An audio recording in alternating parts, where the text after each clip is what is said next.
Hola, mi nombre es Jimena Martínez González. Curso la licenciatura de Derecho en la materia de Introducción al Estudio del Derecho y yo les voy a hablar sobre los supuestos y hechos jurídicos, esperando que este podcast sea de su agrado. Y bueno, vamos a comenzar.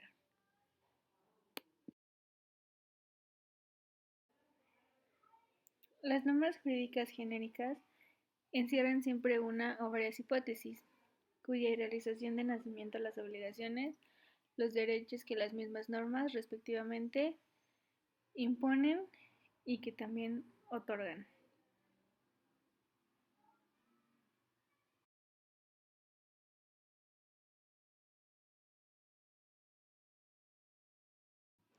El supuesto jurídico es la hipótesis de cuya realización dependen las consecuencias establecidas por la norma.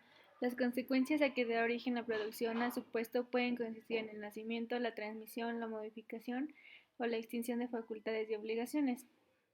Hay dos tipos de supuestos jurídicos, que son los compuestos, que se componen de dos o más supuestos simples, por ejemplo el homicidio calificado, y los simples constituidos por una sola hipótesis, por ejemplo la mayoría de edad.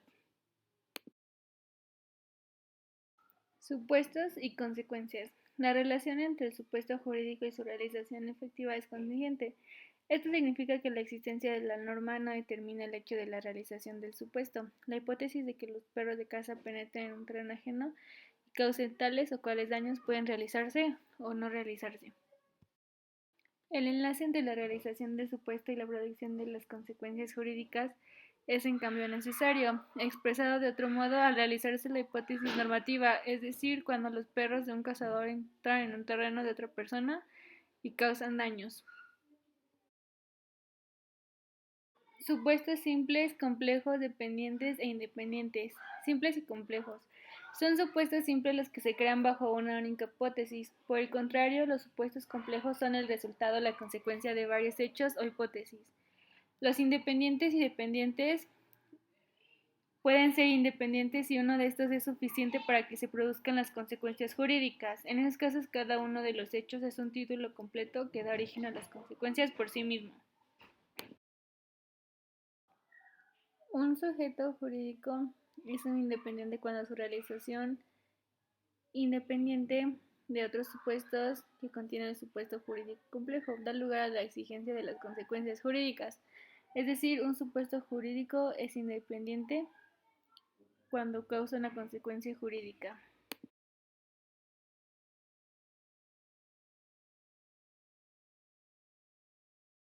Función de supuestos. La fusión de supuestos jurídicos es unilateral o recíproca. Hay función unilateral si la consecuencia de uno de los supuestos puede nacer aun cuando el supuesto jurídico fundado no se realice. Por ejemplo, las consecuencias del contrato de mutuo supuesto fundante se producen independientemente de que el deudor cumpla puntualmente o incurra en mora, que es el supuesto fundado. Otro caso, el contrato de trabajo produce sucesión cuando el trabajador no contraiga una enfermedad profesional. Algo semejante podría decirse del delito del robo, supuesto fundante. En relación con la hipótesis de horadación y fractura, supuestos fundados, la función es recíproca si ninguno de los supuestos provoca aisladamente al realizarse consecuencias del derecho. Expresado de otra forma, los dos supuestos tienen que producirse para engendrar efectos jurídicos. De ellos se infiere el hecho. Hechos jurídicos de eficiencia inmediata, diferida, compatible e incompatible. Los hechos jurídicos de eficiencia inmediata y de eficiencia diferida. La eficiencia de los hechos puede consistir en la creación, la modificación o la extinción de deberes y facultades. En el primer caso se habla de eficacia constitutiva, en el segundo de eficacia modificativa y el tercero de eficacia resolutiva.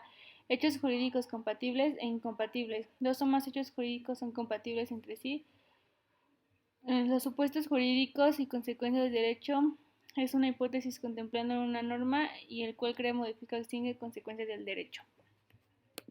Clasificación de los hechos. Los hechos jurídicos son aquellos que tienen consecuencias en el ámbito del derecho y podemos clasificarlos de acuerdo a los siguientes criterios. Naturales.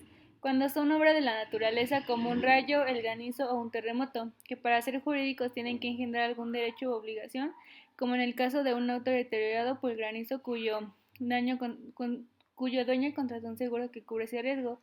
Humanos, cuando son obra del actual del ser humano en voluntad o no viciada, estos derechos humanos voluntarios reciben la denominación de actos y pueden ser lícitos, según necesiten para concretarse uno o más sucesos simples.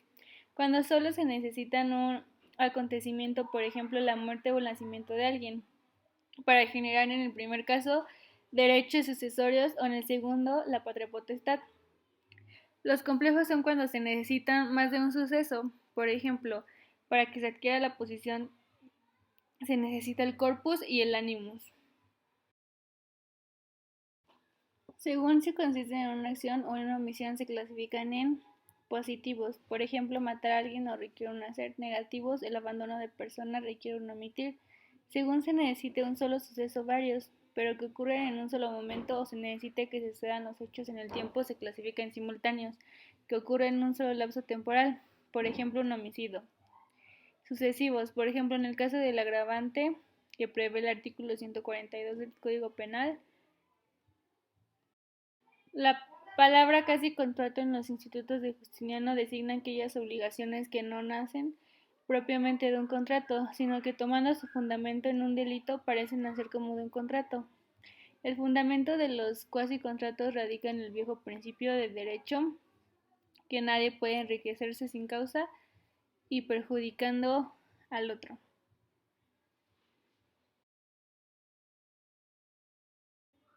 Un cuasi delito corresponde a un hecho ilícito que consiste en que una persona obra negligentemente causando daño a otra sin distinguir si el acto se cometió con o sin la intención de dañar efectivamente al otro. En términos simples, un cuasi delito consiste en una acción negligente de una persona que ocasiona daño a otra. Desde el punto de vista jurídico se ha señalado en reiteradas ocasiones que basta que el hecho se ejecute con imprudencia temeraria para que constituya un cuasi delito.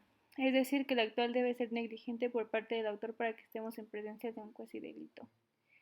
Y bueno, esto ha sido todo. Gracias por su atención.